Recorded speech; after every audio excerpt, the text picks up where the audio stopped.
नमस्कार, आपका स्वागत है गौरांश एंड गौरांशी क्लासेस में। आज का विषय है हमारा योग शिक्षा।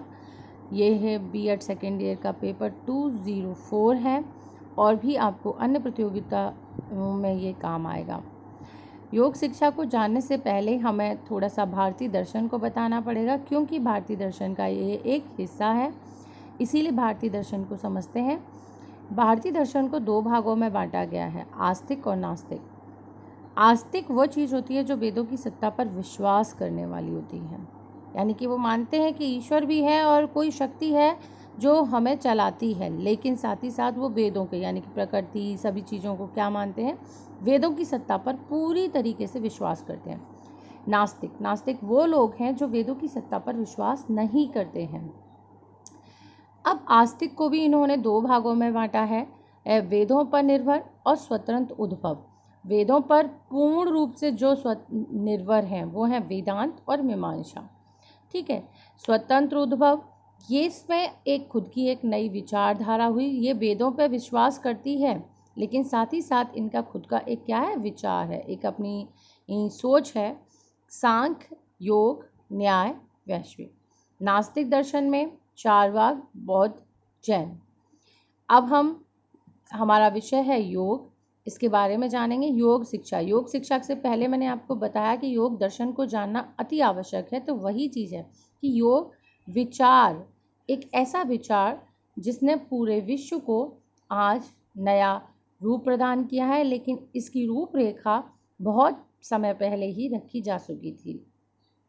योग दर्शन 6 दर्शनों में से, आस्तिक दर्शनों में से एक है। 6 दर्शनों को क्या कहते हैं हम, षट दर्शन, यानी कि 6 दर्शनों को हम क्या कहते हैं, षट दर्शन। ठीक है, योग दर्शन के प्रतिपादक कौन है, पतंजलि मुनि हैं। सांख्य दर्शन के पूरक दर्शन के नाम से भी योग दर्शन को माना जाता है या जाना जाता है। योग दर्शन को स ईश्वर सांख्य भी कहते हैं। स प्लस ईश्वर, ये संधि विच्छेद है, मतलब स ईश्वर। ठीक है, ईश्वर के साथ हम इसकी उपासना करते हैं, उसे योग दर्शन माना जाता है। पतंजलि मुनि के योग सूत्र में योग शिक्षा के बारे में सबसे पहली बार प्रारंभ हुआ या बात की गई।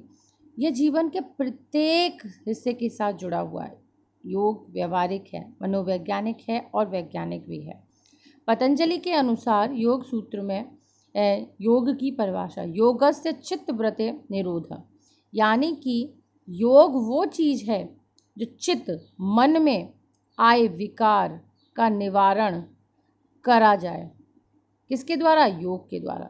मतलब जो मन में हमारे विकार उत्पन्न हो गए हैं, जो गलत बातें उत्पन्न हो गई हैं, उनका निवारण करने के लिए क्या है, योग है। शरीर में विकार उत्पन्न हो गए हो, उनका भी निवारण कौन करेगा, योग।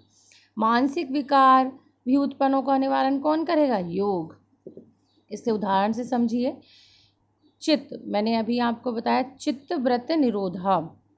चित्त जो है मन किसी वस्तु के क्या हुआ, संपर्क में आया या किसी विषय के संपर्क में आया, तो उसने क्या ले लिया, एक आकार ग्रहण कर लिया। आकार ग्रहण कर लिया यानी कि एक विकार उत्पन्न हो गया। विकार उत्पन्न हो गया जिसके कारण उसका अब क्या है, व्यक्ति का मन ही नहीं लग रहा है किसी कार्य में। उसको मान लीजिए ये एक लड़का है, ये एक लड़की है, इसको इस लड़के ने देखा और ये लड़की बहुत पसंद आ गई, है ना। अब उसका मन ही नहीं लग रहा भाई पढ़ाई में, क्योंकि वो संपर्क में आ गया ना, उसके मन में विकार उत्पन्न हो गया। अब सबसे बात यह है कि अब वो कह भी नहीं पाया उस लड़की से कि वो मुझे अच्छी लग रही है या पसंद है।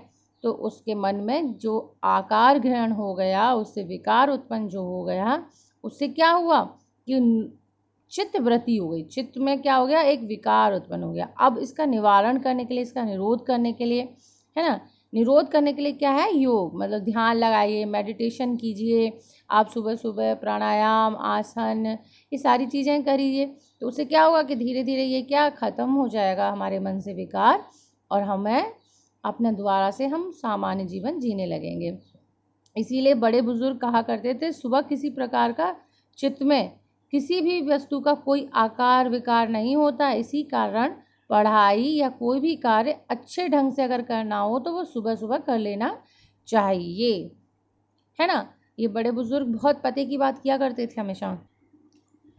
अब चित्त में विकार तो उत्पन्न हो गया, मन में विकार उत्पन्न हो गए। अब उसका निवारण कैसे किया जाएगा? चित्त जब विकार उत्पन्न हो जाएंगे तो उसका निवारण भी करना होगा।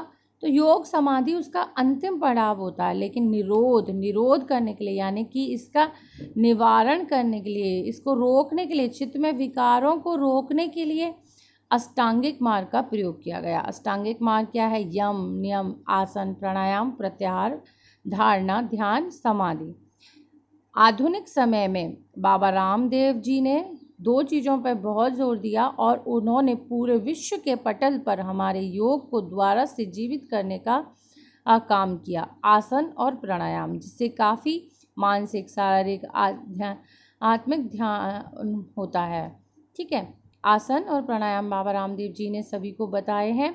लेकिन अगर कोई भी व्यक्ति यम, नियम, आसन, प्राणायाम, प्रत्याहार, धारणा, ध्यान, समाधि, इन 8 मार्गों को पूरी निष्ठा के साथ करता है तो उसके शरीर में कोई भी विकार उत्पन्न नहीं होगा, वो अच्छे से कार्य करेगा, उसके शरीर में कोई भी रोग नहीं आएगा, वो मानसिक रूप से भी मजबूत रहेगा, शारीरिक रूप से भी मजबूत रहेगा, तथा समाज में एक उसकी अलग ही क्या होगी? छवि होगी।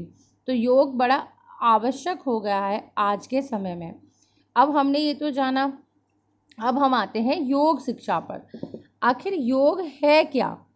योग मतलब हम योग दर्शन जान चुके हैं, लेकिन हमें ये जानना पड़ेगा कि योग है क्या। योग जो शब्द है संस्कृत भाषा की यज धातु से योग शब्द की उत्पत्ति हुई। यज मतलब होता है जोड़ना, किसी भी चीज़ को जोड़ना। किससे जोड़ना? जैसे मान लीजिए ये है परमात्मा, ठीक है, ये है हमारी आत्मा।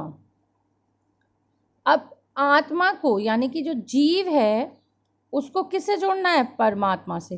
परमात्मा कौन है? ईश्वर है हमारा, ठीक है। इसको इनसे जोड़ने का काम क्या करता है? योग करता है ना। बिना योग के आत्मा और परमात्मा का मिलन नहीं हो पाएगा, ठीक है। अब एक और बात, जोड़ना किसका? मन को आत्मा से जोड़ना। अब आत्मा में तो मेरे विचार चल रहे हैं अलग, मतलब मेरी सोच में तो विचार अलग हैं और मेरे मन में अलग विचार हैं, है ना। मतलब दिल और दिमाग दोनों अलग अलग बातें कर रहा है, तो क्या होगा? शरीर अच्छे से कार्य करेगा? नहीं करेगा। कोई मन में अच्छा विचार आएगा? नहीं आएगा। तो इन दोनों का भी मिलन करवाना किसका काम है? योग का, ठीक है। युज समाधो धातु से धन प्रत्यय लगाकर इसकी उत्पत्ति हुई है। किसकी? योग की।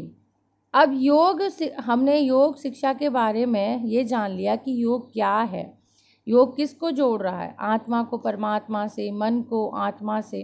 तो योग से हमें बहुत कुछ प्राप्त होता है।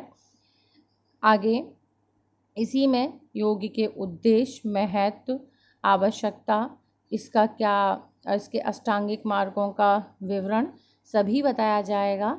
धन्यवाद।